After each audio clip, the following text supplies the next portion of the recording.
Autism is difficult to explain in a short amount of time, but it's basically a neurobiological disorder that affects children from birth onwards.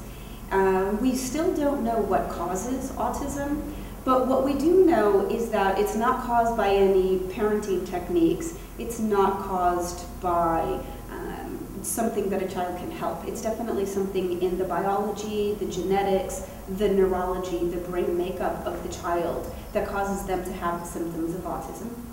And autism is characterized by children who have difficulties in three main areas. It's kind of called the triad of deficits.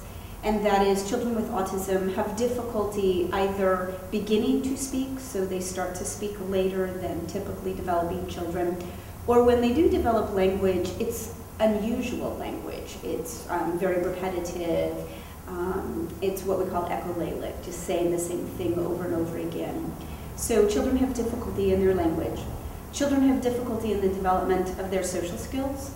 So some children are very interested in having friends, but they actually just don't know how to make them. They don't develop social skills in an age-appropriate fashion.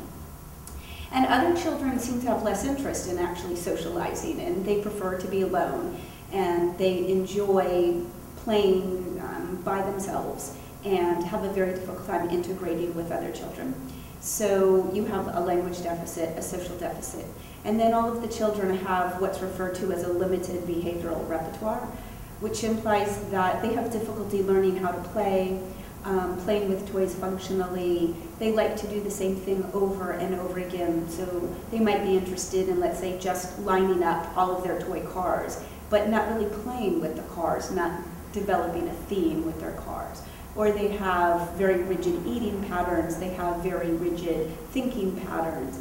So all of the children who have any form of autism are going to have difficulty in those three core areas.